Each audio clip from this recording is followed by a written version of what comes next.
কচু আলুর দম বানাচ্ছি। কচু সেদ্ধ হয়েছে কিনা 50% সেদ্ধ হয়েছে, আর একটু চাপা দিয়ে সিম করে রেখে দিলেই সেদ্ধ হয়ে যাবে।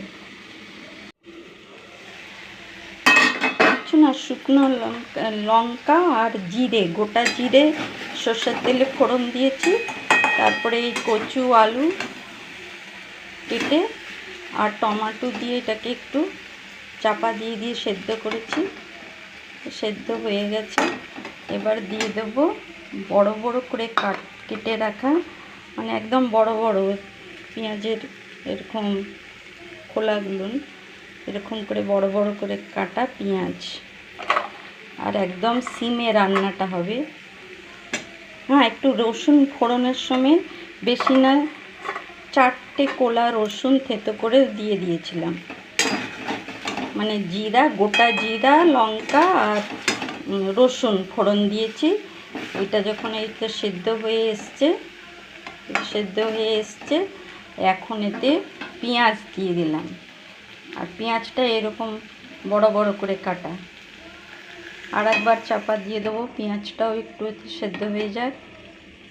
মশলাতে দেবো জিরে গুঁড়ো 1 চামচ আর সবজি মশলা আগে এমডিএচের এগুলো খেতাম, ওটা একটুখানি কী সব গন্ডগোল বেরিয়েছে, তাই এবারে রুচি নিয়ে এসছে 1 চামচ সবজি মশলা, 1 চামচ জিরের গুঁড়ো আর 1/2 চামচ এই কাশ্মীরি লঙ্কার গুঁড়ো আর সামান্য চিনি। এটাই মশলা দেব। জিরার গুঁড়ো, কাশ্মীরি লঙ্কার গুঁড়ো আর সবজি মশলা, এটা কাশ্মীরি লঙ্কার গুঁড়ো আর কাঁচা লঙ্কা দিয়েই করেছি। আর এটা চিনি আর একটু গরম মশলা পাউডার। এটাকে জল দিয়ে ভিজিয়ে দেব। আর এটা দেখি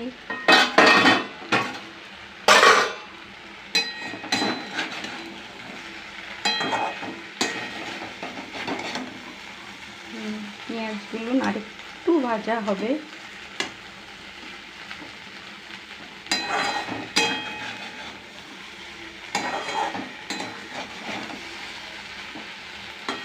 পেঁয়াজ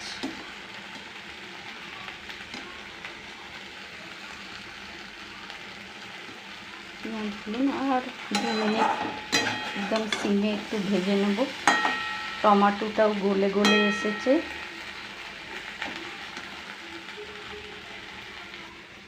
মশলাও রেডি। এবারে মশলা সিম করে মশলা দিয়ে একটু কষতে হবে।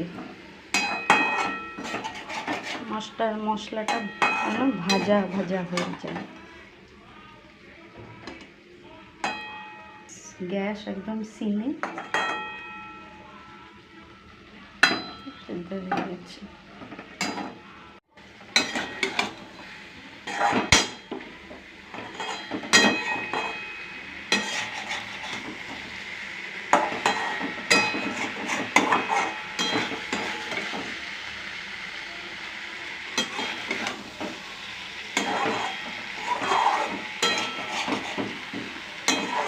কষাটাই মেন হয়ে এসছে।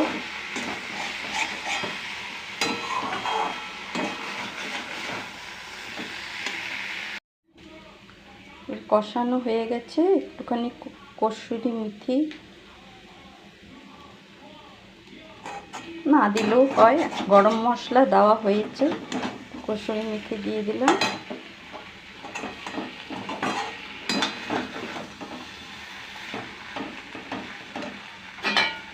এবারে অল্প একটু উষুম জল।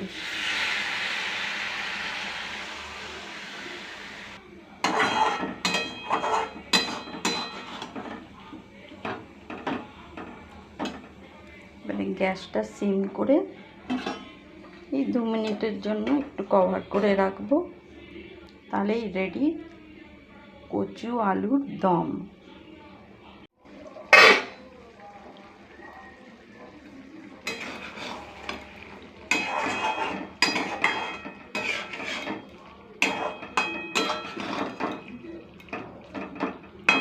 রেডি।